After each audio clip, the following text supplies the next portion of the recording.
Living in a rural area, for some, retrieving the mail across a busy road can become quite the challenge. I live on a two-lane highway. If you are heading south, I'm one of the first houses you will see as you enter the small town I live in. Two doors down is a four-way stop.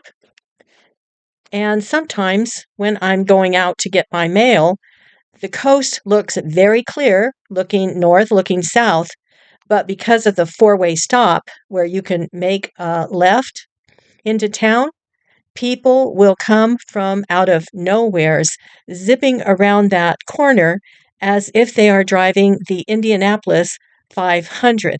I can't tell you how many times the coast has been clear, and out of nowhere, a car is turning that corner very fast and has to slow down for me, who is caught in the middle of that two-lane, busy working road.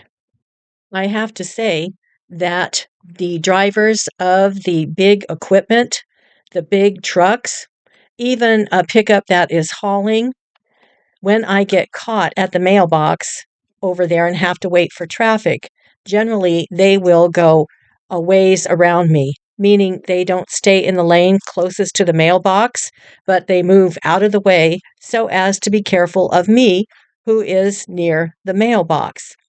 Do you know who the worst culprits are?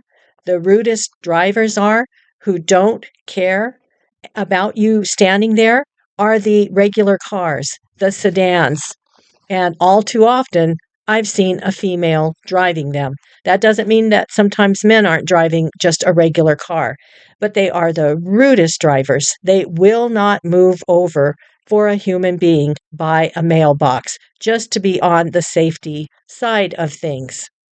Needless to say, the only time I check my mailbox is usually when I'm expecting some kind of small package, or maybe I check it weekly if the weather is permitting.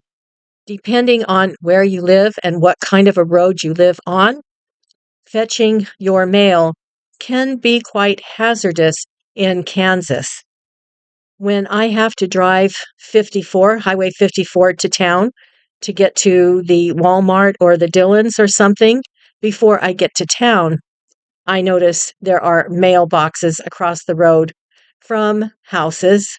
One time when I was heading back home, I did see someone cross the road there. It was Highway 54, and I know he thought he had plenty of time. He was probably retrieving a package that he was waiting for, and cars did begin slowing, which is what you are supposed to do.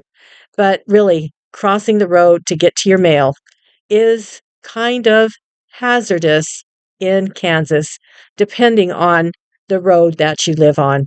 These are the kind of things one doesn't think of when they're moving to a new location.